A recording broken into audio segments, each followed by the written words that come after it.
Bazo salarié, bazo salarié, bazo salarié, bazo salarié, bazo salarié, bazo salarié, bazo salarié, bazo salarié, bazo salarié. Nous sommes beaux tenanda pour maman, papa, zala branché, connecté, aime les serviteurs nabino, pour tout soit. Tous se retrouver sur les lots, j'ai dit un grand merci. D'ailleurs, on n'a pas pu faire l'émission tout simplement parce que c'est ça qui va bien servir. Tout bête à 4 na bango tout solo na bango ba pese bisuma matéa le lingi to se comporter surtout na ba moment où salaire qui alors il y a on va bien servir sur les lots que la paix vraiment na se peine en makasi. Tout na ibe mi tout na me bazogi ya bango bilo. Très bien. Émission les lots ils allaient en Nzambe. Vraiment Nzambe yaya Nzambe on a fait ça ngai na souffle de vie du jour au jour mais ils en a battu belé monto négligent.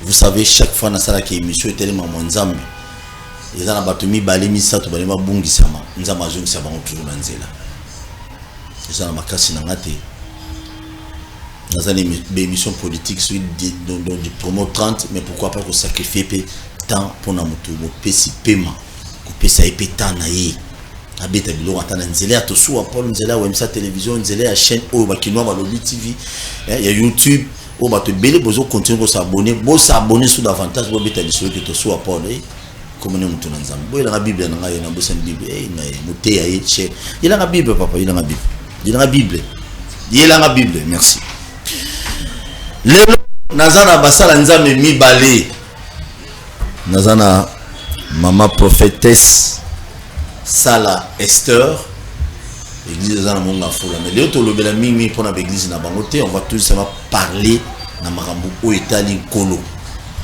na Motali Nzambe, na Motali Congo, la Bible, la Bible, ils ont la Bible en panne.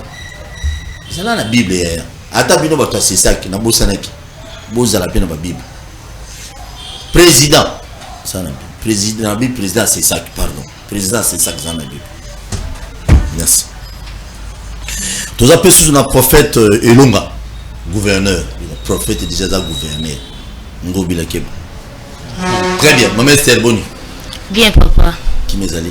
Nangolo Nzambe qui m'est allé. Bonne église. Église Zotambola Nangolo. Nangolo.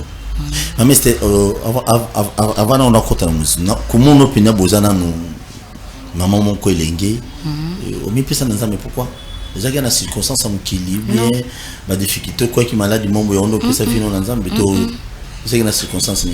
Utambotama nanga bengangai, abengande nga benga ki Samuel na samakula Eli, yango na mi pese panai.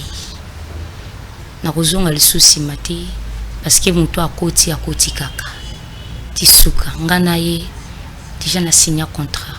Nanzam na lola. Oui. Donc il y a le colope nasi. Nyonso. Na signé contrat nae. Donc ba massa pe belé ba kima rapport ba kimangai famille koute banda ko ndima te mais lelo yo bakoma ko ndima ebele pe bakoma obenga nga mosakoli bakoti pe na linyango bayoki penza bilenge yango musalo eza kitoko musala nzambe donc na yo na papa na bana nyonso moi et ma maison nous servirons l'Éternel. Très bien. Ndeko Moïse oto ya mbaga la teki veste rouge, c'est sa mère. Yamanae. Ndora oyi ba ke oyi do ke oyi. De banzambe na bani zate. Mona na ote ya sango malamu. Nzamba pambola batu nyonso balanda sur na YouTube ebele ba bengi ba féliciter quand même ba pese bino pe ba merci ebele ne vous former quand même bano ya bino amike na jazan ngona déjà zo beta bilo dans le Seigneur batu ebele d'accord. Merci. Vraiment vous allez brancher ndeko télévision ça ka tout de la politique était tout le la politique ba mi tout ma casse ya va tu va rater tout le bezama mwanzam to préparer pe nzela nini muto fa kota na lola héritage leki yango na ya politique yo leka pour faire la politique au leka zala brancher des fois on pagano ko bongo la pe motema ni prophète Elonga na mbaika lavana se déplacer na Gombe hein prophète Elonga gouverneur boni Malam na merci merci. Bon, je tiens quand même à rappeler que le prophète Elonga Zali coordonnateur de l'église des réveils sur la commune à Lingwala. Bien sûr. Qui m'est allé. Merci beaucoup. Kinizali Nangolo Nzambe na remercie ça fait longtemps. Oui. Avant chaîne nous déjà et bandaki déjà en coulisses dans les secrets la cuisine éteinte aux Alaki wana ça fait longtemps tout ça l'émission tant au Benga Nazaki très content on a se disposé malgré ba multiples programmes tout se disposer pour ça tant maman bote nda on a vu que maman Hollanda na pesi ba nanga ba Hollanda nda kumbote Shekina Vigles Degler et puis na encadré na bango Mado na pesi bango mbote encadré tout mon sinon non encadré na bango donc nono na bango voilà. Ok, je sais, dossier à mère, il y a bien manqué. Vraiment, paix son âme. Merci. Moni, nous obéissons avec Baroupam. Paix à son âme. Très bien. Tokolo Belanine, Léonard Assala Nzambe, des prophètes na plateau de Paul Tossoua. Tu veux que ça, le débat contradictoire, mais au moins, tu veux que Beta Biloko, il y a église des réveils dans le Congo. Depuis 1970, il y a 2022, église des réveils. Nini évolution ezali to évolution ezalité on a permis si j'ai trop bêta l'église des réveils parce que bato ba même église des réveils boye ba bango hein bande ko ba bêta di solo ba prophète mi ba le ba bêta di solo parce que papa na biso persona papa a dit na bala il est parmi bato ba idéologie il y a église des réveils na Congo mais apparemment église des réveils à l'élo apparemment on dit côté na politique pourquoi église des réveils à quand les côtés na politique vraiment sujet est un peu vaste tu vois mais un peu que sur le prophète mi balé na plateau il y a mi balé église des réveils et baby pour l'année église des réveils l'élo et baby pourquoi neko comme il ko zapete pour le bien ah le manza mais na zappé non c'est très capital. Parmi Babylone, il y a des réveils politiques qui nakati. Sur le tali, nakati l'église des réveils, baka eza ebele. Eza ka na régime monté depuis kala. Romana ba o bazali proboé, ba o bazali proboé. Voilà soni ka foot à l'époque, il y a zali pro musée. Pour na bato ba mo histoire mké, ngana yebi. Pour na travailler na chaîne na à l'époque pro musée.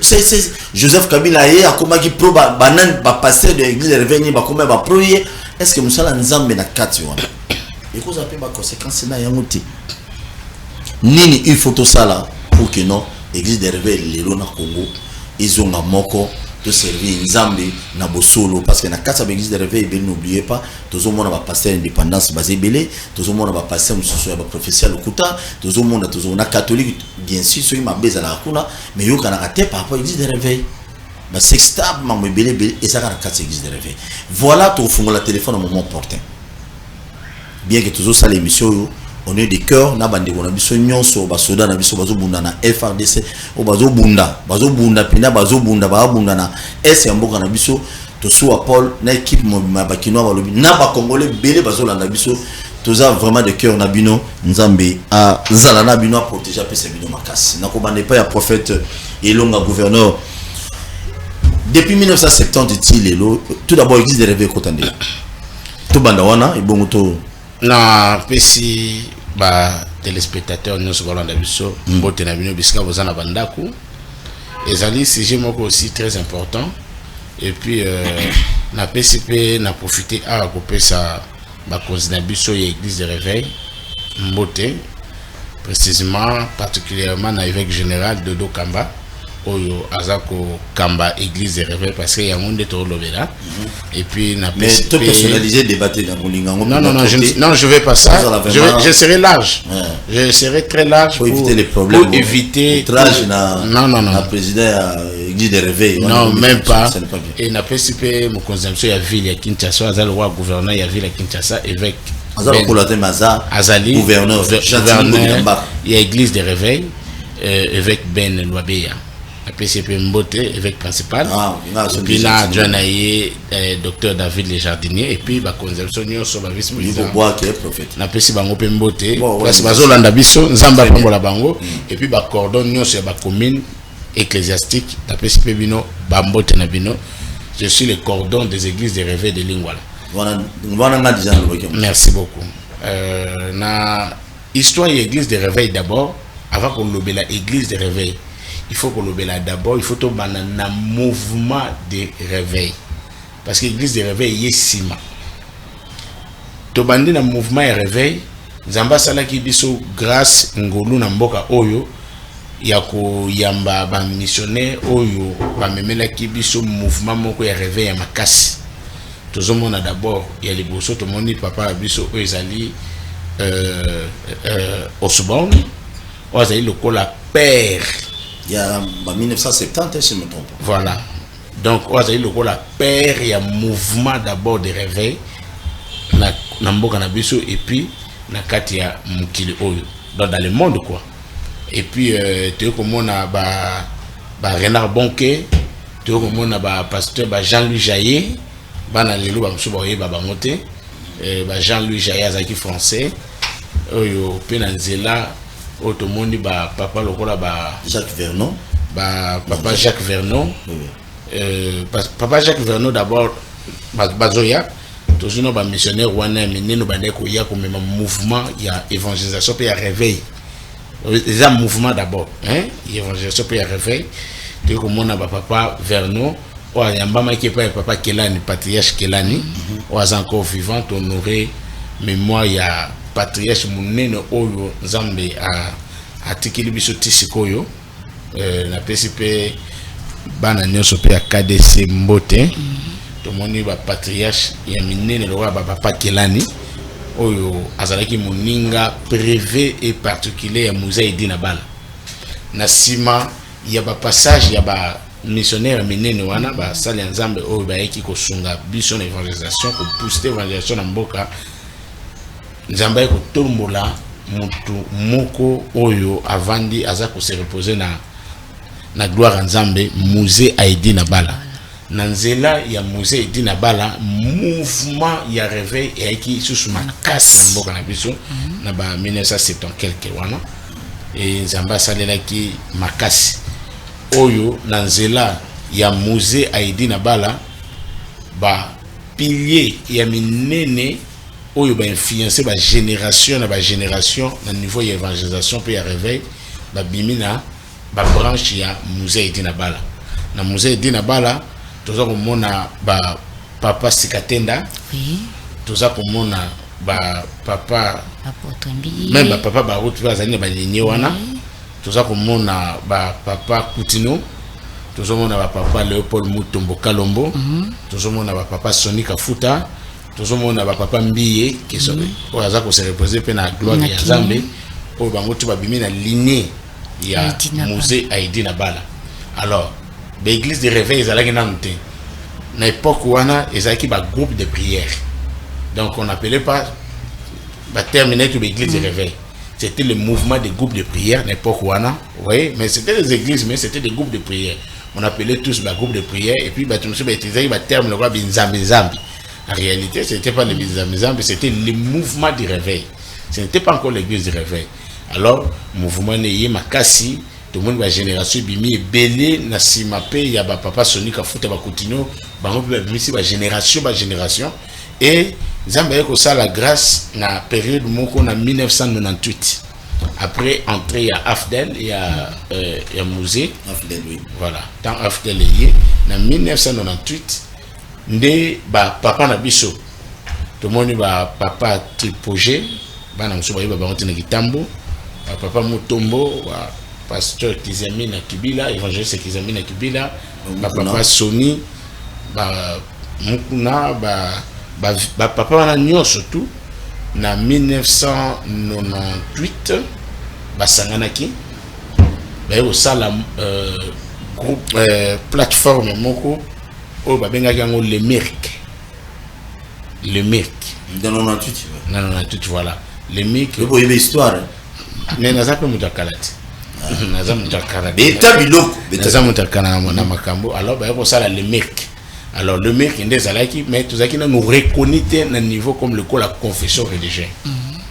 Tabasa le mec Nzambe ko sala biso grâce na kata le mec ba tiaki ba ponaki na kata ya choix na bango de basalaki ba ki ko pona le bishop Albert Kankeza Mwanambo pour le président il y a les mecs wana na 98 wana namba kabwanité baba po mikolo bon tu évoluer alors la zone malobano archevêque ngana koma archevêque Kankenza, parce qu'aujourd'hui il est archevêque. C'est lui qui était président des églises de rêve. Il y a le MIRC à l'époque. Et nous avons aussi à l'époque, il y a dialogue intercongolais. Je ne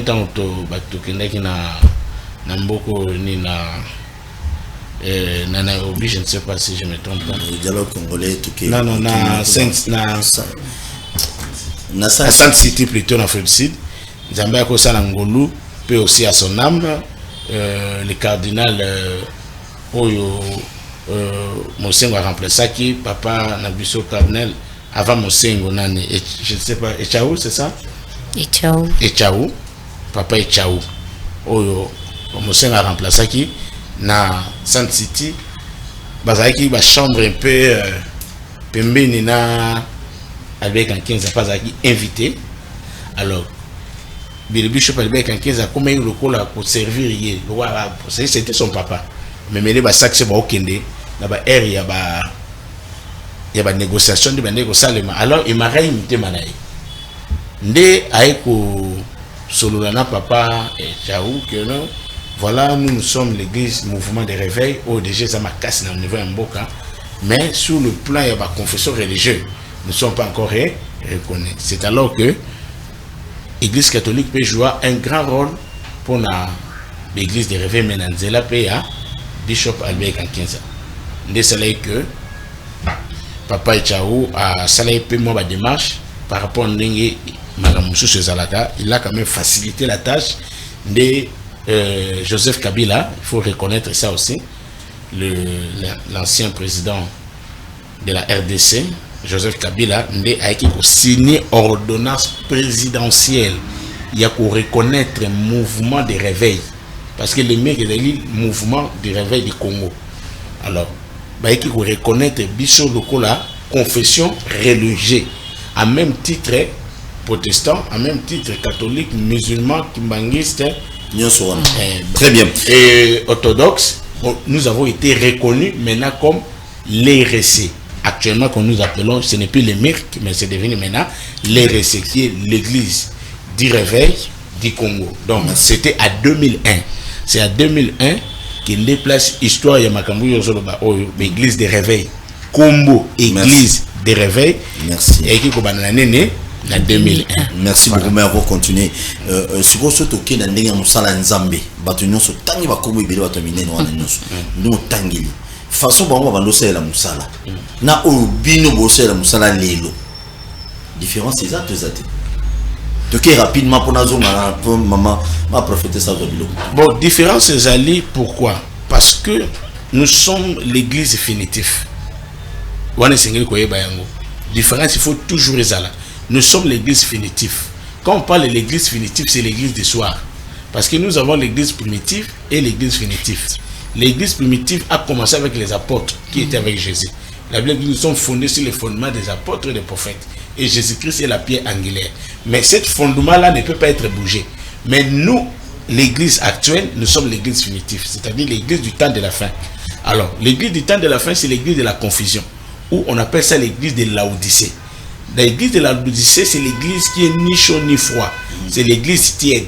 C'est-à-dire position de l'église actuelle des athées. Alors, le diable, sachant qu'il a peu de temps, fonctionnement est commis et multiplié pour détruire l'église actuelle par rapport à l'église Yakala. Au moins l'église Yakala, papa te soua, n'a pas eu chez nous, car la temps mouvement réveil au yozo le bébandaki, baba réseau kangam, batuba otika ba kisi ba magie, mais l'élo, ba place nyoso baba rezala, l'église rezala qui est commis transformé dans baba réseau avec force. Plus grave encore, il y a même certaines personnes à Katia Makambanzambe, entre guillemets, je ne peux pas les appeler les serviteurs de Dieu, ce sont des serviteurs du diable qui vont encore toucher les fétiches, qui vont dans la magie. Tandis que dans le mouvement réveil, tant que banda qui a solo aux hommes, papa wana, tu vas nous montrer tu vas tika bakisi, tu vas bakisi, tu vas abandonner, deuxième fois. Et je dis que kala ceux qui m'ont bongo le mutema, ceux qui m'ont comme sambela, aïe une église de réveil, pour n'aya bongo le mutema, kala les arabes bongo, tout le monde a papa ngwanda. Papa ngwana ba yina ba église de réveil. Peut-être papa ngwana seni abongwana tout le monde papa bofusa. Hein? Ba papa bofusa. tant aïe na église babeli ya bon tandis que somme dans l'église catholique banda ça mela na l'église catholique mais banda le bataki ba bon mais tant aïe na l'église réveil pourquoi parce que ennemi à comprendre partout où il y a le vent et le feu de l'esprit le diable se lève pour étouffer d'une manière et d'une autre et le diable a infiltré aujourd'hui différence c'est ça ma casse parce que nous avons aujourd'hui des infiltrés quand on est armé na biso ezali nous avons des infiltrés. C'est de la même manière aussi dans Maramonzambe, le diable a infiltré ses agents de bazar ou pépissa église aux alliés corps ya Christ mystique. Merci beaucoup. Maman Sala Esther, maman prophétesse Sala Esther. Lelo yo bon, enfin na CPI parce que lelo tout ça là toi bien matière au Maramonzambe ya et zela ba ça fidèle et contre ndeni. Ah ya fidélité. Ça a branché la Bible pour voir verset aux oies. Mieux pour Bible verset de pour bandir. Si vous retournez le verset, je vais donner le verset. Ah, vous retournez ma question. C'est bon, c'est moi verset. Merci. Pour ne pas dire Ezali. Très bien. Maman Esther, maman prophétesse, dis-nous un peu. Toi qui prophète n'enga lobby à PC historique, tout ça, tout ça, il a mon sauté.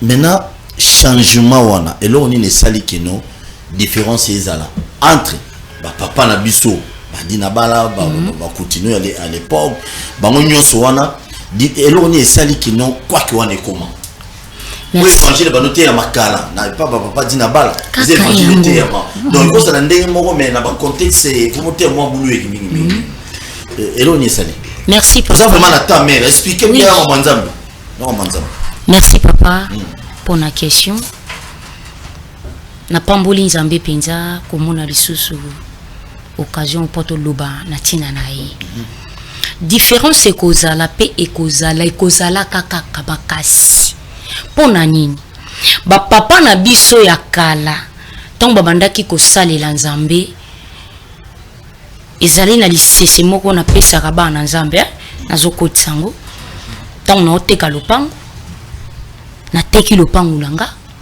musombi ya sombi na yebisi na lobi moni couloir oyo c'était oyo merci papa na za papier c'était oyo tikali eza ya ngai na tekeli lopango mais c'était on na katanda ku eza ya ngai ateki lopango mobima na bandako mais c'était eza ya ngai c'était eza ya ngandengeni c'était eza ya ngai yo somba na yo pesa ngambongo nanga mais mukolo na koya na yo tala nini c'était nanga évangile lelo to bungi oka papa to kene malembe mais c'est ça le bébé il nga la comprendre l'autre tozo kende na solo belango toke maman papa wana bafandi na lopango ba basombaki bambule leke bele moto ateka lopango aye akomi atoke na portail bafongoli oh yo salite bona lopango akitoko boye ko sala nini alobi te lopango ozomona kitoko ngamu na tekango mais na teka nyonso tout est parce que na tika c'était nanga na kachanda ko wana otika c'était ake ko benga patron na ye patron ye abi okotisa ya tika c'était azaki na ba fulu na ye ba bagage amemi balekisi ye alanditi ayebi couloir pa yebi bisiko ya tikela ka c'était voilà combien d'années eleke bambule belé ndele yo tozana évangile ba papa na biso bambule belé ti biso le to botami ngana moni to maidi na bala te mais na bi histoire na ye na mona eboete na mona na nzela lo sambu abuka na makolo to maidi na bala tanga kufi ngana za 6e primaire oui il peut profiter le bien beta biloko mukolo mpaka dans les seigneurs tant papa wana koti amondi c'était na sepeni na c'était nanga azui biloko ezalaki ya ye wa mema kati wapi accrocher yango na c'était nayi batu bazalaki na ndako bafandi solo bandi ko pesa o solo ko pola boendenge nini to kende boye solo tozonga te papa likamu nini o makamyo yoko tela biso na kati ya ndako évangile lelo o basali na nzambe babebisi mboka na biso babebisi bana na nzambe babungisi bango nzela parce que bateki mapangu batiki c'était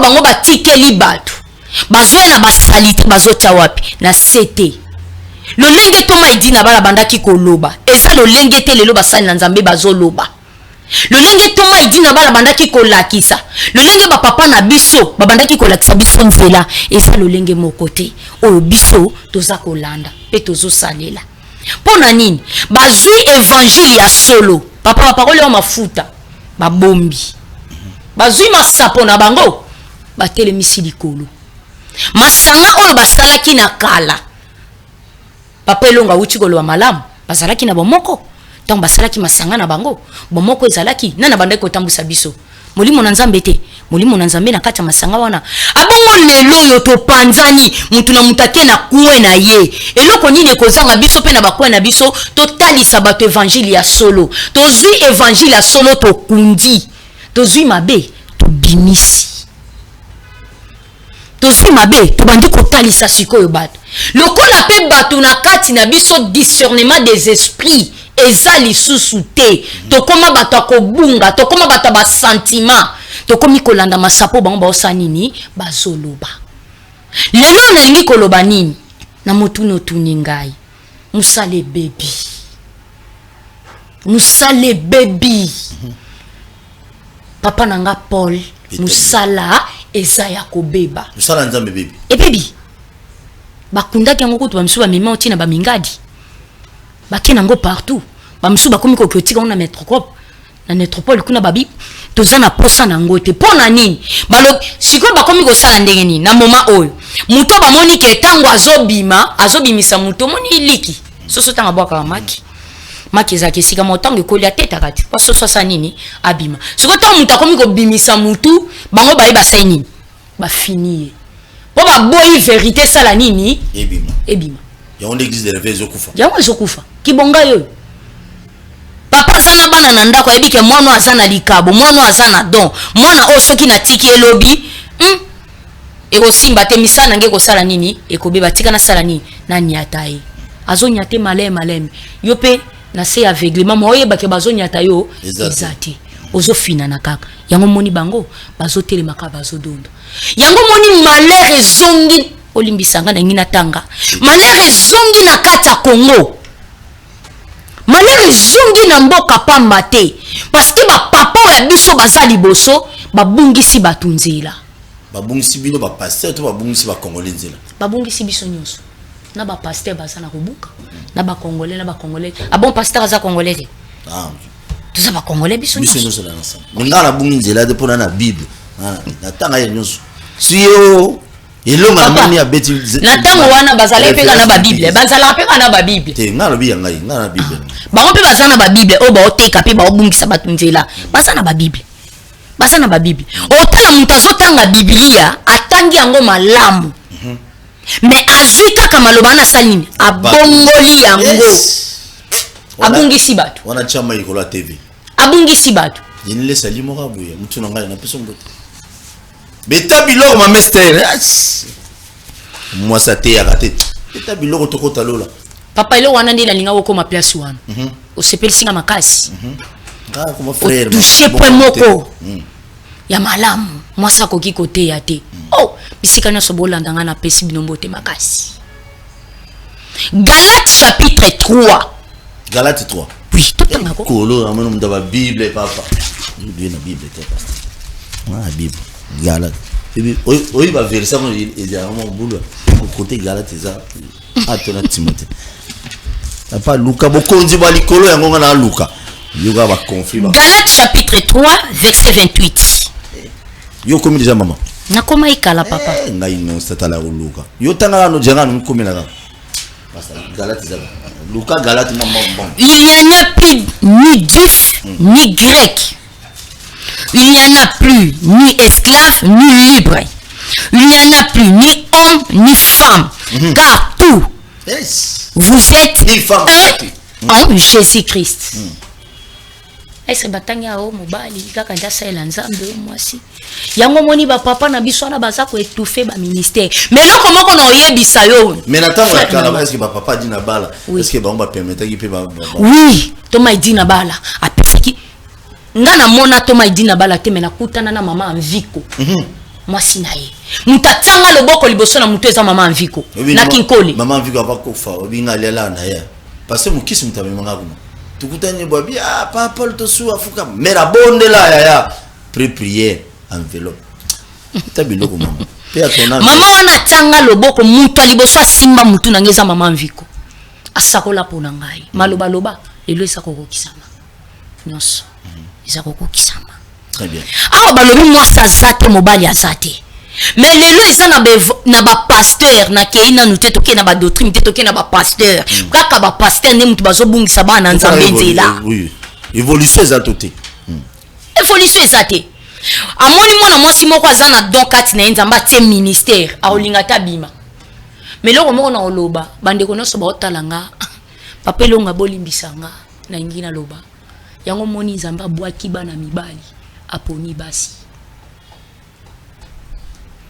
atiki bango mibali nyonso te ndongo bazat unatanga wakoma pasteur te tozotanga bango te abwaki bango atiki bango asundoli bango ape longa se yiba buki ke ba kota na cop babwaka ote ke mama atiki bango pona nini bakomi kosalela makambu na lolenge bango bayebi bakomi komema évangile na lolenge na bango nesika molimo na nzamba tambwisa biso bango bakomi komitambwisa bango moko.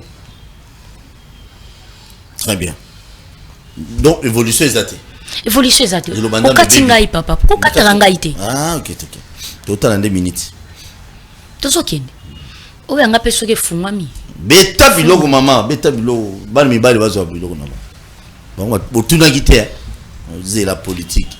Prophète Samuel, nzamba te maloba na kati na ye. Alubi kende ebisa Saul, aokende bitumba. Alonga. Asimba eloko moko te.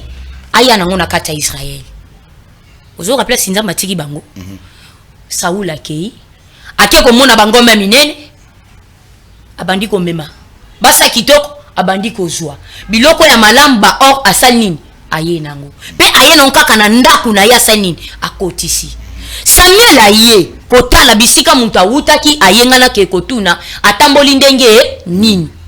Kokoma komi ayoki bango ngombe bakomi kolela. Amona basa kitoko bakomi koleka atuni ote papa voici ezalaki ceci cela bazanga ba raison te ba papa na biso wana ba bomi évangile bazongisa bana nzambe na nzela nzamba tiki bango nazolo balokola musakoli nzamba tiki bango ba bomi peuple de Dieu babomi évangile babomi sango malamu siko bazo mema batu wapi tala makambo azolakisa batu na ba télévision mosali na nzambe tala makambo azolakisa batu na télévision au monde entier zotala mutu aza na bondimité kati na ya yamba Yesu te apengwi sort na bango makila ba peuple congolais bazobunga likola mitu na bango. Merci beaucoup maman. Oui, tout évolué. Nazo se pas na muli musa depuis comment zo ngai. Merci. Yo nanda ko se muli musa te zo. Yo mu total ngana nda. Na matonge na Belgique bo chaka ba kinwa ba lobi bo total. Na salon na otanga kuma salon te. Yo musa te ce que yo. Oh, tika polémique bo que évangile. Moi si mutabeti biloko. C'est que maman Esther a dit c'est un peu profond que Nzambe atiki pe bande ko ebele. Pasteur Autoloba ao. Pasteur Autoloba lo moi mutu ya prophète plutôt. Autoloba lo moi mutu ya abino poto koti pe moi mingi. Mama yeko arishira ngolususu. Est-ce que ça solo to alkuta? Moi je dirais que non. Biloko tozo mona ba miracle to bano mona tango nzamba azu utiliser ba Jacques Vernon ba dina bala ba papa belé ba papa Kelly bango nyonso ndenza ba utiliser bango. Eza ndenge to mona lelo te. Mama a raison. Natangi comme pasteur te pardon. Natangi te na boy na outrage. Outrage na pasteur kingani. Outrage na Roger Bak. Roger Bak mutu na na kutanga mais le reste na otanga binote. Na boy ba problème. Très bien. Prophète, qu'est-ce qu'on peut faire maintenant aujourd'hui pour te faire le téléphone? Je vois Batubazo Bengan des autres. Il y a un pasteur qui nous suit depuis combien de Massina na m'appelle là, pasteur Charles Badi à la bande, je te salue. Zila tant on fait le téléphone au Betabilo. Ah Betabilo. Qu'est-ce qu'on peut maintenant faire pour que non église des réveils à la sauver? Donc autant la Bible rapidement. Ah bon. Au moins na déficit prophète de Bible. Prophète sur la Bible. Autant la Bible rapidement dans Éphésiens chapitre 5. Éphésiens 5. Bah verset au mot bimaya. À partir du verset au monde bien. Oui, je vois. OK. On peut se lunette 16. OK. Rachetez le temps car les jours sont mauvais. C'est pourquoi ne soyez pas stupides, mais comprenez quelle est la volonté du Seigneur. Donc, Éphésiens 5, 16 à 17. Et le but dernier. Racheter le temps quand les jours sont mauvais. Or, la Bible dit Dieu est le maître des temps et des circonstances. Amen. C'est-à-dire que nous temps est nzambe. Ce que yi moko zo bisa biso lo nga nde temps ezanga binyo batu on a dit ça temps bo wele la temps bo somba temps. Zomona parce que mikolo ezamabe. C'est-à-dire actuellement pour parler de l'église de réveil. Pas seulement l'église des réveils, il faut faire, mais comme étant sujet église des réveils, on parle de l'église des réveils. Mais l'église, ce n'est pas l'église des réveils. Il faut généraliser, car il faut généraliser, parce que quand on parle de l'église, c'est l'église, parce que nous avons 3 sortes de l'église. Là, il faut d'abord savoir pour introduire un sujet bien. Parce que sinon, en dehors, il y a pensée aux Yezali. Nous avons 3 sortes de l'église. Première église, nous avons l'église locale. Deuxième sorte de l'église, nous avons l'église universelle. L'église primitive. Non. Troisième sorte de l'église, nous avons l'église individuelle. Individuelle. Voilà. Donc nous avons 3 sortes de l'église. L'église individuelle, l'église locale et l'église universelle. L'église individuelle, c'est moi, c'est toi. C'est toute personne qui a reçu la servante de Dieu. Toute personne qui a reçu Jésus-Christ dans sa vie comme Seigneur et Sauveur. Et Sauveur personnel. Et la parole de Dieu habite en lui. Et il croit à la parole de Dieu tel qu'il est dit. C'est-à-dire, cette personne, il est aussi l'église. Parce que quand Jésus reviendra pour enlever l'église, l'enlèvement de l'église ne sera pas les bâtiments. Non. Les bâtiments, c'est ce qu'on appelle ça l'église locale. Ce sont les individus que Dieu viendra enlever. Maintenant, quand on parle de l'église universelle, c'est l'ensemble de tous les rachetés partout dans le monde. Au bazar uni autour et à la fois en Jésus-Christ, partout, en Chine, en Japon, partout, nous devons former l'église locale. Tous ceux qui croient en Jésus-Christ. C'est ce qu'on a. On doit former l'église plutôt universelle. Vous voyez, l'église Yabatnyam.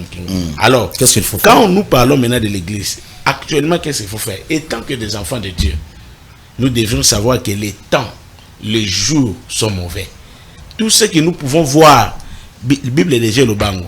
Il n'y a pas quelque chose de nouveau. La Bible dit il viendra parmi vous, il y aura la foule de docteurs, de faux docteurs, de faux frères qui se sont laissés parmi vous. Maintenant, nous, ce que nous devrions faire, Bible est interdit, ne soyez pas stupides. Vous voyez, ne soyez pas stupides, ne vous ignorez pas, ne soyez pas ignorants par rapport à temps. Qu'est-ce qu'un enfant de Dieu doit faire actuellement? Ils sont membres de l'église du réveil. Ils sont membres de l'église protestante. Parce que ce qui sauve, ce n'est pas le nom d'une église. Ce qui sauve, c'est le nom de Jésus. Parce qu'aujourd'hui, c'est Jésus. C'est Jésus.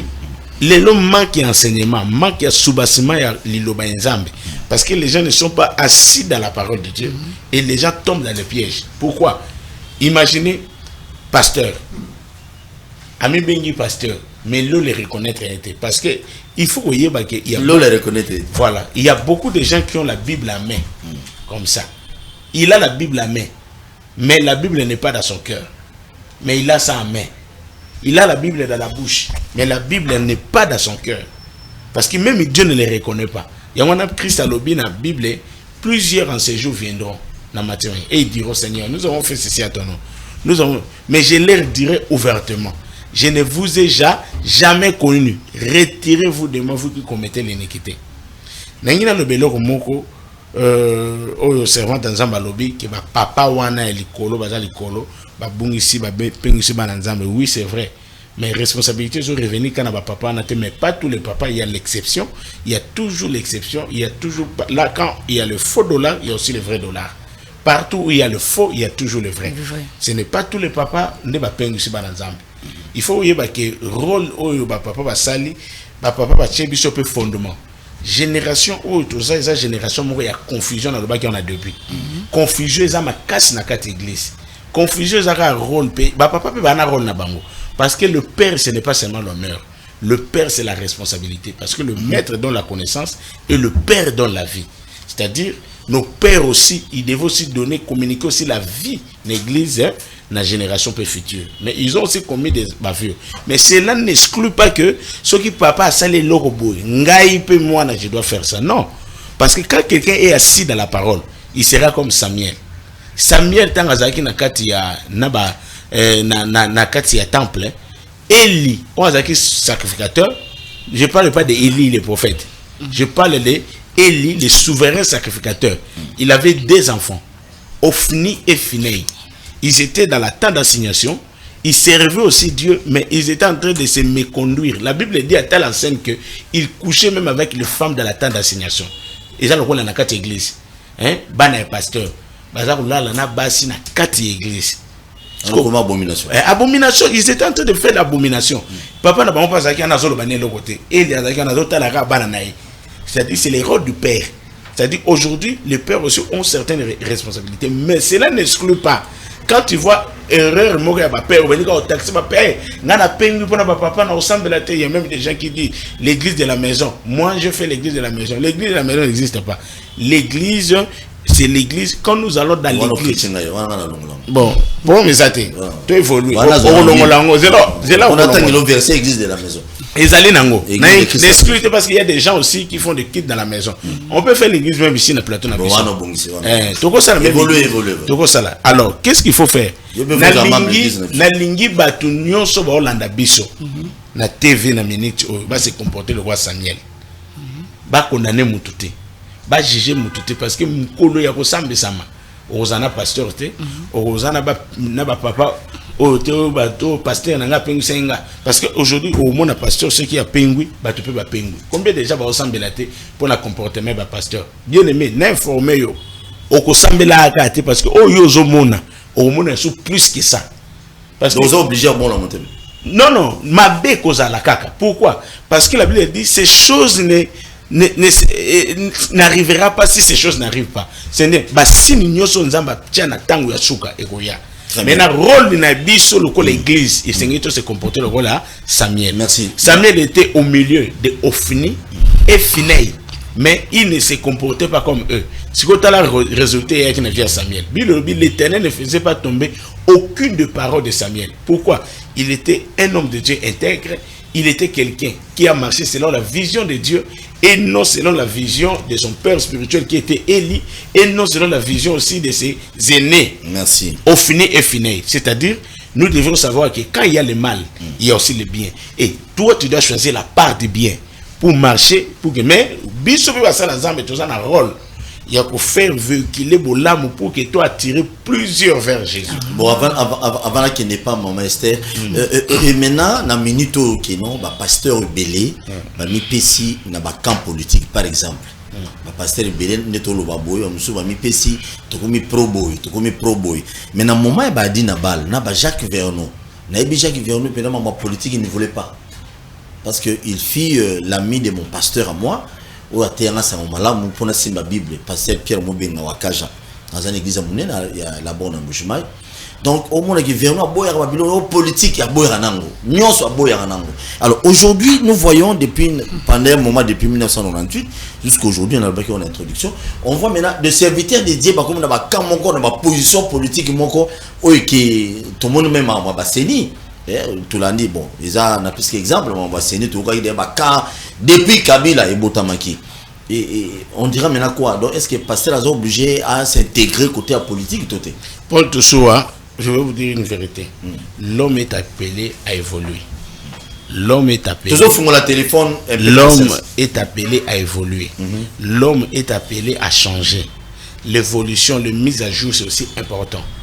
Au mon évangile, tant que bandaki n'époque ba groupe de prière, n'époque papa Nabiso Oyazali, père il y a l'église de réveil, patriarche que son âme repose en paix, papa il dit Nabala.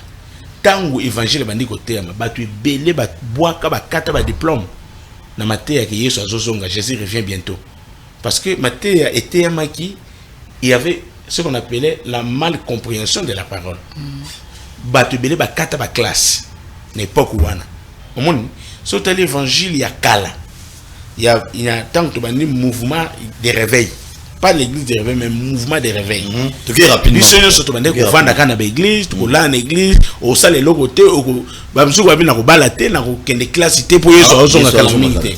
C'est-à-dire il y avait la mauvaise compréhension. Très bien. Mais avec au fur et à mesure, la Bible dit dans Daniel que la connaissance augmentera. Politique exact que dans 1998 bandit. Non. Les gens ont fait la politique dans la Bible. On va voir. La génération va s'éviter de Dieu dans le Congo parce qu'aujourd'hui, non, c'est ce que les gens. Il y a des églises qui parce que là tu as raison. Là tu as raison. Moi je ne parle pas de toutes ces choses-là. Oui. Mais un homme de Dieu peut faire la politique. Un enfant de Dieu peut faire la politique. S'il est appelé, il a cette vocation-là. Moi je crois, quand je vois un homme de Dieu faire la politique, mais il faut faire beaucoup d'attention. Politique est un monde glissant et dangereux. Plupart il y a ba sali nzambe belé ba trébucher pe tant ba côté monde wana sans vocation sans appel au monde bato mususu même na opposition au monde même bato mususu même na ministère oh maman prophétesse azolo baka ba papa wana tout ça na génération le lobby qui va passer belé ba saka ba mankiona et ça ba papa wana ndi ba yipsi ba ntobo sala mankiona. Combien déjà ba côté ba se filtrer na ministère aux hommes ba des autres déjà la génération oh au monde ba jeune lelo hein papa. Avant na bar, na boîte, azomela ba cigarette, ba lotoko, ba bangi, bazozo basi ya ndumba, bazo sala ba bavure. Ce n'est pas ce papa là qui dit allez faire ces choses là. Même Nathan va prendre chose de moniper en côté. C'est-à-dire aujourd'hui nous avons eu beaucoup d'infiltration. Mais eloko nyo ce temps monter ça avec vocation monanaka. Tale ba politicien na biso. Et ce binga eloko mo na féliciter Joseph Kabila. Hein, malgré n'a partagé à certains points mais eloko mo na féliciter Joseph Kabila nzambe ndirait utiliser pour a révélé biso pe ba faux politicien mingi. Et celui qui est batu mingi to mona bango na opposition. Comme si ba olobela mboka. Mais tant que Joseph Kabila bengi bango. Est-ce qu'on a très bien. Nazola nao. Ba changea, batu ba komolo ba ah muto kakabwe, ka muto kakabwe. Pourquoi? Parce que beaucoup de gens ce sont des opportunistes. Ce sont des gens qui se sont infiltrés dans le domaine. Il y a même ba politicien ya solo confusion. Parce que na mboka o ba politicien ya solo bazali. Ba sali nzambe pe ya solo bazali. Alors quand il y a des infiltrés, oyo bazana vocation wanate, benga maneloko wanate, au monde a confusion. Même musala yozo sala. Monde yozo sala on a professionnalisme. Otangi et l'autre musu pesa la vocation. Parce que au bandé quelque part. Aujourd'hui bito manga na ebi, biso na ebi bureau na le na vandi na bureau na ça à l'aise. Wami c'est vraiment chaîne nzamba pa mono ngi musika et comme mondial mukili mobimba balanda biso direct na prophétiser yango na kombo na Yesu mais nga na yebinga ndo to bandaki tout moi ka keloko moye muke obenga to sala mission na Gombe kuna batu ba éviter. Pourquoi? Parce que vous avez la vocation. Mais les gens qui n'ont pas la vocation, ils sont dans la confusion et c'est eux qui amènent toujours les troubles, les désordres dans la corporation. Et ça na kati ya domaine politique et dans le domaine. Ça dans nzambe ba continuer la politique. Soutenir les politiciens. Soutenir les politiciens ça n'a pas bête. Parce que tu peux tous les politiciens ne sont pas mauvais. Vous voyez? Parce que ils ont langage il y a le kuta. Il y a hérésie au balbare l'église au milieu du village. L'église ne doit pas être au milieu du village. On doit lever cette optique là. Est-ce que Bible lobby église au milieu des villages? Bible est en église au milieu. L'église ne doit pas être au milieu des villages. L'église doit être là où il y a la justice. Vous voyez? Parce que la Bible ne dit pas que les tribunaux, les juges qui élèvent la nation, mais c'est la justice qui élève la nation. Quand quelqu'un est juste, quand quelqu'un est dans la justice, l'église doit être là. Mais quand quelqu'un malgré Aosala Mabe, au milieu du village. Moutabomi Batu, Azoyi Bambonga Mboka, papa, tu peux imaginer na Mboka, oh, il va pèse Mbongo, Basalanzela. Et ça, c'est que non, Mouta détourné parti, té. Azoui Nyonso, Penzelango et Salemité. Si vous yosko le rosa moussa nzambe, osaka na katikati te totika yaka mawanzambe. Non, l'église ne doit pas être au milieu du village, mais l'église doit être dans la justice. Merci beaucoup. Parce que c'est ce qui élève la nation. Merci beaucoup. Ceux qui politiciens, à la justice. Pourquoi pas soutenir quelqu'un qui fait le bien? Yebisanga papa. Aux politiciens, tu fais de bonnes choses. Pourquoi pas je ne vais pas te soutenir? Pourquoi je dois avoir un parti? Non, je dois soutenir tout celui qui est dans les bons. Mais nous devons faire ce qui est la justice. Même Biso Bassan Nzambe. quand nous soutenons, on peut soutenir Moutouté parce que après si on bon ou pas sur Adim, mais tu peux soutenir quelqu'un qui fait le bien. Quand quelqu'un fait le bien, Dieu est dans tout ce qui est bien et dans tout ce qui est juste. Merci. Oui, maman, l'état tout fond la téléphone.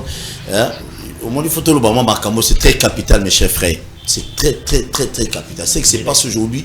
Tu as un pasteur indépendance, au pasteur à Tchéboué, pas comme belé, pas pasteur belé boy. Et bah mouchoir, phénomène à mouchoir, à micro, on a bêté venu le solo une fois. Événement moi c'est à triomphal à pasteur à Simbi, à Zéna mouchoir. Siko, Zéna mouchoir. Mouchoir de celle couille. Protocole à l'autre mouchoir à popola encore boy. Double papa. Pas ça quoi on ni zombie lo quoi ok na kata mouchoir il y avait quelque chose bano quoi ça batou vous comprenez mais ils ont sous-souté c'est autre comme un phénomène mini colo bon tal béguise nous bano ça va plein ba triomphal plein bon je ne dis pas que non ba on se basaki dans le mal non mais ça on se basaki dans les biens ou dans les mal aujourd'hui soutenir les politiciens ndenge ndekonanga lobby et quoi ça la mabété mais comment mabé la contexte ni ninga lobiano muto sala mabe ezolo bano Dieu est à toi yondo non wande ko mama be mama siko par rapport poto to chito on pas na yo qu'est-ce qu'on peut faire maintenant lelo ni to ko sala poto bi mana mabunga to zo mona ba passer bila ba église de réveil bien que ndeko lobi to généraliser mais nga si je na focaliser l'église de réveil lelo ba passer belé ne ba ça on a un oudaro lo ba biloko ba sex staff bimi belé mi ga ba passer l'église de réveil. Tout le monde a l'église catholique, orthodoxe, c'était musulman, bah sexta, militaire, bah passer les bimaboué, n'a musicien, au bazar, bah membre de l'église de réveil, bah ça bah des rebellés, bah passer détourné, bah monsieur bazara besco, bah kangaki bangwawa, tout ça maintenant, poto bimawana na lulenge ya bah toi bongo, toko salani. Merci papa pour la parole. Olimbisimo muke nazo maintenant n'est pas prophète. To juger te tant sous prophète place wana akanisi peut-être na juger non bible zolo ba ne juger point jugement ya solo eza yemo ko mutako juger biso to zolo bela ba papa o ya biso lelo ozotambwa na nzela soko moni papa na yo asalelo komoko oui c'est pélicioté aux années 50 ko luka yo benga yo lobana yi otalisa ye mais luka to zu occasion oyo toza na posa mboka na biso toza na posa ba ekolo na biso ba congolais na ba congolaise ba mboka libanda bazobanga mboka oyo ba mboka libanda so ba yoki ke Congo bazobanga pourquoi biso mona kati tozomiye bate bisiko tozali tangu mabezali ba bomba ka mabeti bible so ba mokana na 1 Samuel chapitre 7 verset 3 to tangi to tanga bolimbisimo muke papa prophète 1 Samuel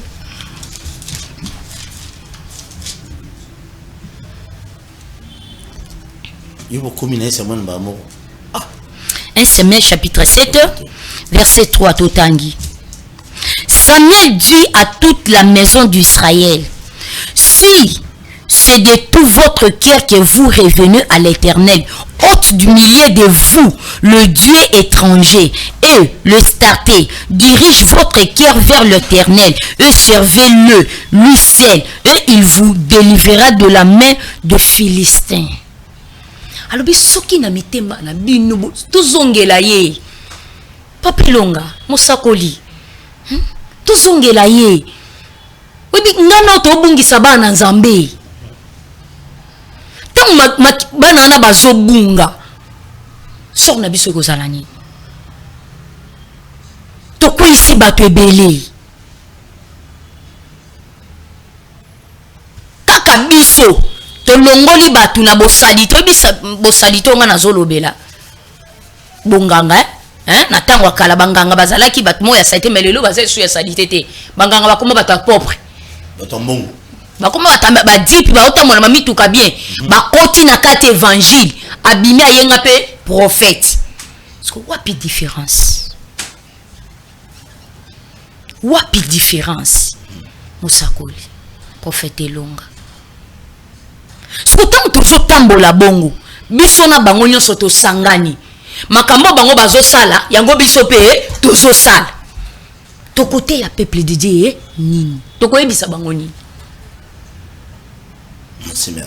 Toi qui es sur la piste de solution to ko bimande nini na nyonso on a dans l'ensemble to ko sala n'importe fungo la téléphone pour ni to bima na makambo oyo to bika bolamu nzambe to pesa ye mitema to teka mapangu ndamu te to tika basete to zongi sigone sisango to zo teka ndambu to tika kisete mais to teka nyonso na sete oui teka nyonso si ba pasteur o balinga ba jeep na Dubai mingi o ba ondiba teka nyonso zongela ye mobimba tondi moke aboyo ke Dubai beta biloko tangu to zongeli ye pa ko zongela biso akosala na biso makambo oyo abandai kosala na baidi na bala. OK. Abandai kosala na ba papa Vernon. Akosala na biso makambo minene. Mais lokola totiki yango to mona mutu bandaki yango yoki papa nanga apesi exemple azui papier mouchoir ato azui brochette pona nini amonta on obela kombo Yesu mo miracle salama ezate parce que kati na ya ebika otambola malamu te akozwa bitebe akozwa binyamunyamu bazongela nzambe tozongela ye. Merci maman. Merci beaucoup pour t'évoluer. Merci tozongela nzambe yaya tika mouchoir tika singana roketo serviteur de Dieu tika mankiona tika nyonso. Je sais, Ndekouana ya mankiona si je ne me trompe pas, c'est un policier. Il m'a appelé plusieurs fois à dénoncer ma pasteur nyonso mankiona. Je lui ai dit, c'est bien bon. Et après, parce que batu nyonso, kouta mabe ba evra ba serviteur de Dieu, tu as ban nzambe nyonso mona na déjà na misubu. Donc ma bena yo pasteur yo mutozo la nabiso na ndako nzamba sali yo grâce après-midi à l'elona ya ba serviteur de Dieu mi balé ba beta o bilo pour que non zongela nzela nzambe nzamba ko zongela yo nyonso ndenge zalaki kala obondele pona mutu abiki o prophétiser pona mutu et kokisa mi pe. C'est comme ça au temu tout ça mon malam Saint-Esprit tout motema na bongo motema yo terre na souté. Voilà pasteur mon a limité na pesa ba balati na limité résidentiel kota sekuna. Ba fille nyonso balabala ici église des aba makauna ye mo nzela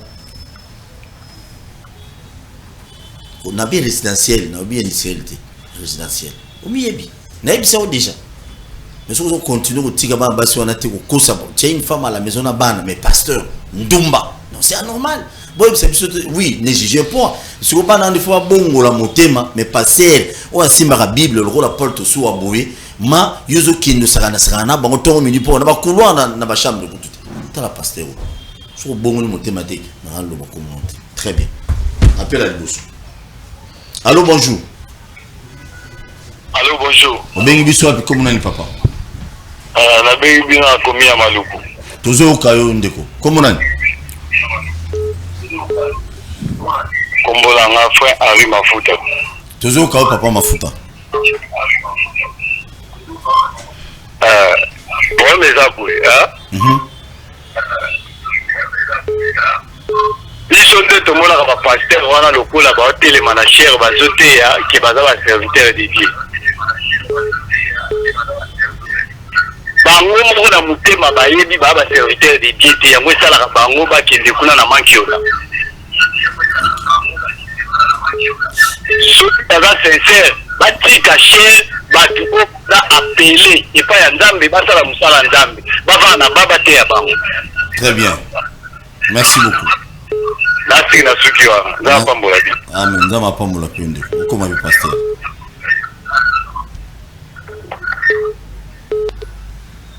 Sur bengi le battement mukia, boyebi ba rythme na biso, surtout déborder muké benga le bon moi muké, beti biloko. Mafuta lobi. Allô, bonjour. Ok. Allô, bonjour. Oui, bonjour. Ndeko bengi api comme nani? La bengi vraiment na commune Kimbanti na Kingasane. Qui ça volume à télévision na yo maman comment on a? Ok. On va adore. Toujours quand maman. Kolanda bino kala ina bino na ibandi. Koloba ke mutu akoki kopengwa te mutu akoki kolongwa liboso ya nzambe mpona pasteur. Oui, c'est vrai. Mutu mo aza mopagani boyebi mutu wana melaka masanga aza moyibi. Aza moki. Aza mutu moko boya misala mabe. Boteye évangile peut-être avec un na nzela kanandaka bino na mosika to na télévision bo apusani a pasteur. Kaka le même mutu oyo ye a influencer ki ye po ye abongola motema. Le même mutu wana abandi ba comportement bizarre. Est-ce que vous avez mutu wana ayandi souci kata na bébé spirituel a continuer ou soit a kozonga na nsima. Pour le batala kutu mutu ango a tele makalibosa te ya kabiso. Tala comportement na carrément yo mutu betisi mutu wana libako kozala juger. Pour vivre le pagano moko soka bongo motema bible zo sa malikolo. Parce que pagano moko bongo motema yo zongise na mokili. Oyebi justice na yo. Na soki wana papa merci. Maman Dorcas ndama pambolo ko mata maman prophétesse lobi. Amen. Komi prophétesse. Au pesa va professeur de kuta. Kuta nanga na TV. Ana Dorcas na kimantiki. Komi prophétesse ngala prophétiser pour na so komi prophétesse. Au pesa va faux prophétie. Et chama il ko la TV. Allô bonsoir. Mon Nzambe o ba chrétien. Allô bonsoir. Allô? Oui papa, qui ça volume à la télévision? Qui ça volume au bengi biswap comme on a? Oui, la bengi na komi na ngere. Ah, comme on a ndeko. Frère Aaron. Ah, frère Aaron, beta biloko. Allô? Tozo ka ndeko, tozo ka loba tozo ka.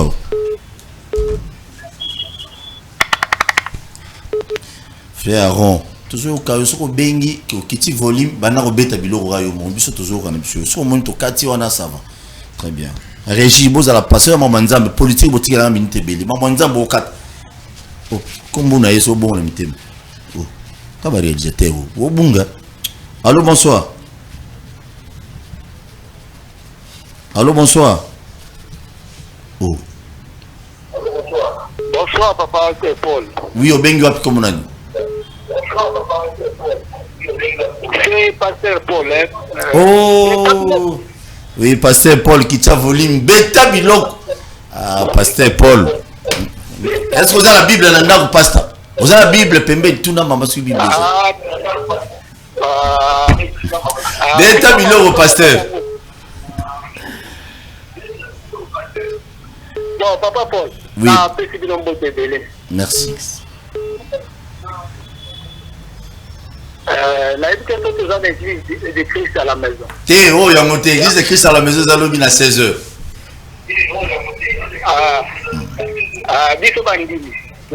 Ok, très bien.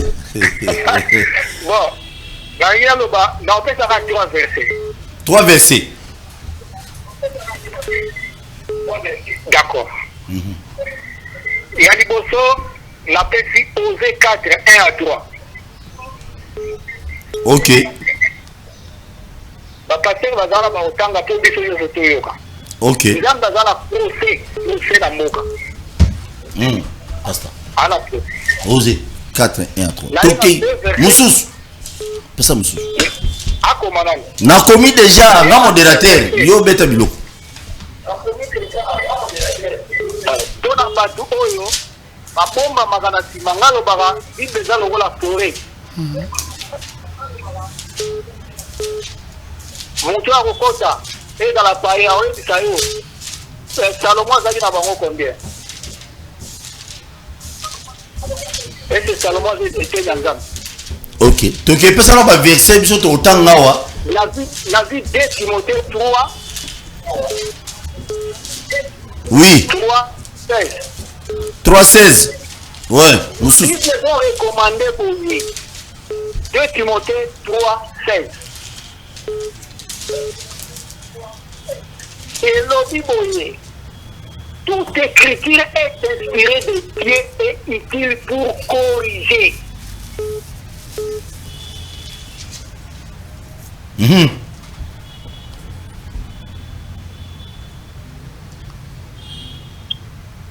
Allô? Allô, bonsoir, Pasteur Kei. Ramali. Allô, bonsoir. Oui, Obengap Kobonan. Bonsoir, papa. Bonsoir, papa. Merci, toujours comme maman. Merci pour l'émission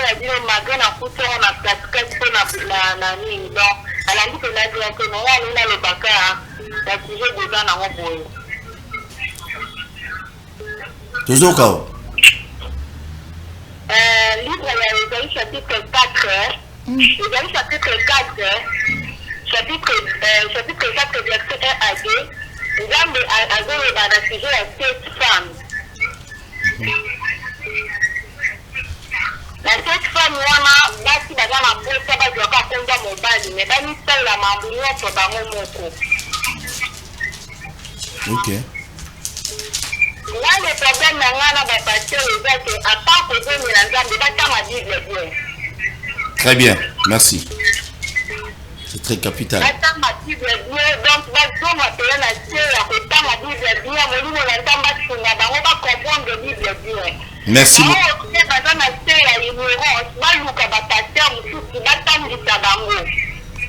Merci beaucoup. Merci. Amen. Merci beaucoup, maman. Merci beaucoup. Merci. Bon, appelle la souka.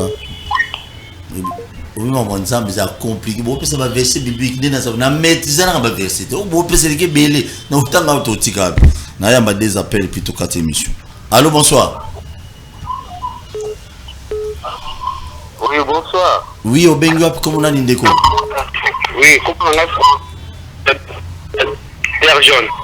La terre jaune, bêta biloko rapidement yaya. Nambiboye nazoka pona madame Oyo. C'était pour la toute première fois que la femme a été interdite qui a devant la plaine. Je donne l'exemple même Ève. C'est Ève qui a connu la mort quand il a battu. C'est raison pour laquelle il est interdit que les femmes prennent la parole devant tout le monde, devant l'assemblée. Il y a beaucoup d'écrits qui veulent donner. Merci toujours souka menga na zoyi biso mamba femme. Tango Yesu ayaki akufaki kala na Bible te soit pour la tête. Zala branché yokano bilonga na lo bavana pesa bakolo ba verset. Na tango ya kala biso nyonso pa limisa masumu na biso to banobo mameme. Tongombe bo sali sacrifice pour qu'on soit pardonné. Tango Jésus-Christ aye babaki ne kulusa kufi. Do makila na ye elimbisa biso et petola biso.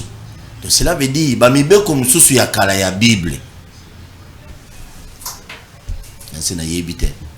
Réaction non passé tout kini. Qui m'appelle bande wa binge bini. Bon na sugi pas maman. Bon nzamba pombola ba onyo so balandi biso. Mais bazo binga kaka maman tout bingi. Ce qui bazala posa plus c'est la précision. Même ndoko to benga siko pour le ministère ya basi tout. Moi je trouve ça c'est un débat un peu périmé. Dieu Zamba sale la batunyoso. Ba musala o ba mama shaumba ba sali ba mama online ba sali to kolongo na wa boete donc je pense que là papa Coutinho ba passi o yazaki na ngwa traverser mais maman Emi a semé quand même Coutinho église evandi. Je profite aussi saluer maman Emi Coutinho là elle batika Zamba sale la batunyoso Zamba za na sexy. Ata bana mike. Je trouve ça il peut débat mo un peu bon je peux pas entrer là-bas dedans.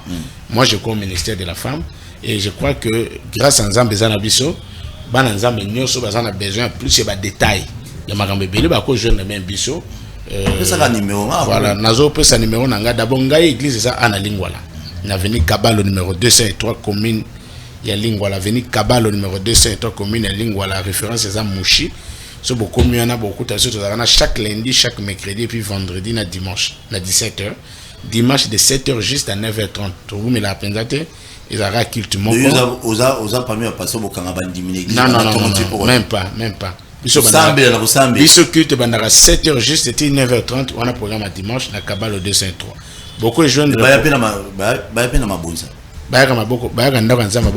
c'est pas aussi mauvais, mais ce que ça pété, parce que ça offrande des d'abord disponibilité à thème.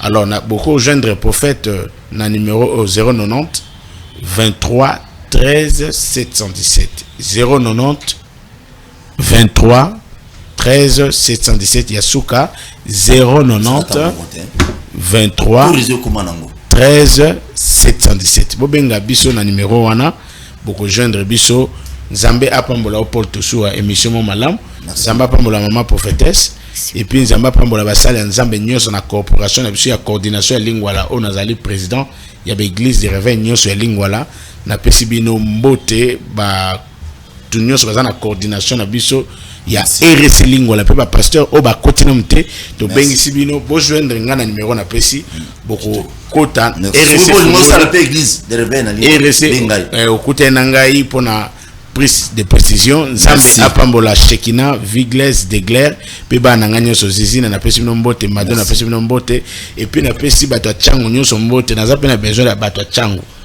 tozoni na to tche ministère na changu oya za na place moga malamu na changu babenga na numéro na pesi na pesi bible Nzambe apambola lingwala na profiter pour na pesa programme toto ça la culte communautaire l'église nyonso lingwala ezaki vanga ezaki le premier mais le 8 août tous appelle la culte communautaire ya mibale za la lundi à le 8 août na bengisi batu nyonso lingwala très bien bo joindre biso le 8 oyo et rozala na Dodoma numéro 26 et pas ya pasteur Talushima bo joindre na lingwala na PCP mbote place ya za qui en 5 cordons pasteur Mike na PCP mbote place azali vous pas dans l'église kuna non ya za na église na commune Kinshasa voilà na PCP mbote place azali musala Nzambe Nzambe pambola yokala minte Nzamba zongisa na musana. Merci beaucoup mon église ya taba to bino le e o bozele ngalo bela mama este nalo mama este mama Nzambe bukonzi ba likolo yango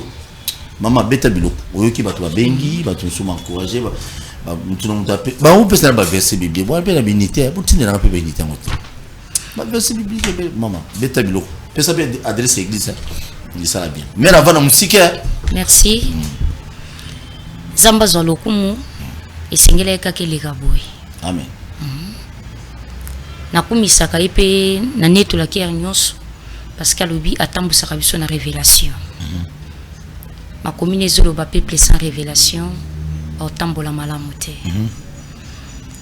na oto lobeli aw posa motema na ngai pote to sepelisa tata o atindi biso to zongela Nzambe kola pambola serwana lobi to yeba ko comprendre makomi malamu parce que toujours tanga makomi mais ebele toujours comprendre yango ti ba passer monsieur komiga comme l'église nzembo moko ti mabonze komi toujours yeba vraiment ko comprendre makomi ti OK o eza inspiration divine de Dieu sengeli tango zo tanga yango omi koti somi zindi si senga molimo na Nzamba sosolisa yo nino esengeli na sala nino esengeli na loba nino esengeli na pona na kata makomi. Merci beaucoup tozalaki na ine bandeli atamboli na biso pe lokole Emmanuel akomi na biso na suka lokola Omega na pesi bandeko nyonso balandi biso bambote bele libota na ngai famille na nga mobimba bana manga mobali na nga na pesi mbote na lingaka mingi Papa Mathias Patou isiko zali bambote bele Papa Mathias bébé nanga Luamba Butale les bienheureux bambote bébé nango ateyaki awa zalaki na Moïse Kuzanga na pesi bango nyonso bambote grâce à Bitota pe bana nanga nyonso ya Bethesda libota na biso ya source de Bethesda bayamba penza bambote bele oza na monga fula na monga fula toza na commune monga fula précisément na quartier Mbeseke arrêt parking avenue route minière numéro 23 soko komi wana na parking atokuti mwana mukelo bina olukaka église suksa Bethesda penza akomema yo. Très bien. Numéro na ya téléphone ezali 081 49 32 136 pona kozwanga mama prophétesse Sala Esther na yambaka chaque samedi yaka tukokutana tokosolola bongo pour pas kutana moi 2003 oh mona ibele papa frère prophétique papa tango zozonga na mokanaka na Samuel tango ebwele ya Saul ebungaki olinka tozonga tokende lisusu tango atindaki ebwele ya papa na ebungaki atindi Saul abibo kende koluka ebwele wana tango bakomaki baluki bamonaki te sengele bakoluka bushite. Très bien. Merci beaucoup. Merci. Nazane simawuzana ba serviteur de Dieu lelo. Hein? Ikozala ndako na ngai roma pamboli koti kuna. Topesi bana kanko kolombo tete hein. Tena ba soda. Ngana pesi bana ni soda. Ngana pesa bango yo pesa dia batu. Ngana aussi ça batu na berger zizina. Ata yo moko. Ata yo moko. Topesi pe libota ya papa Paul Toshua mbote makasi bisika bazali. Ma femme mon épouse l'os de mes os. Madame Topesombote, Madame Tosoa. Merci. Vous s'abonnez massivement à la chaîne sur YouTube, Vakino Balobi TV. J'ai dit un grand merci. Nabande Wanabiso Bazala Namatonge, hein? Na Belgique, vraiment, Bachara na salon na baono de coiffure, Bachapene Kamala na Tosoa Paul, Babengo habite zo libangate, mais salon vous est belé. Bosara liste pour notre salon nyos donc émission moko salon mo ba no sala bien.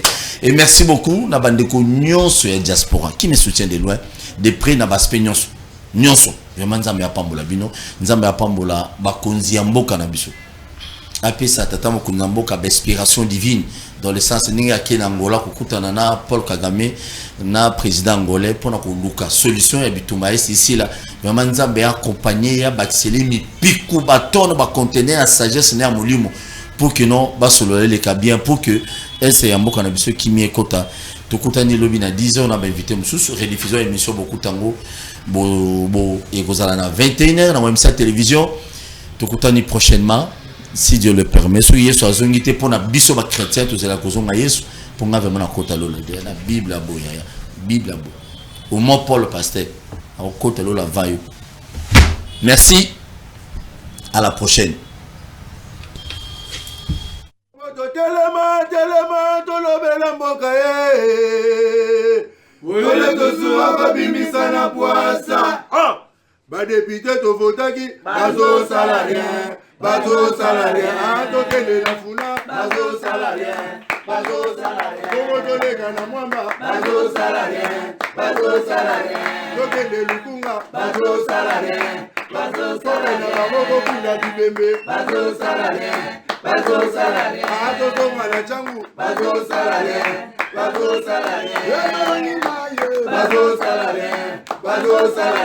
tola ni molili bazo salarien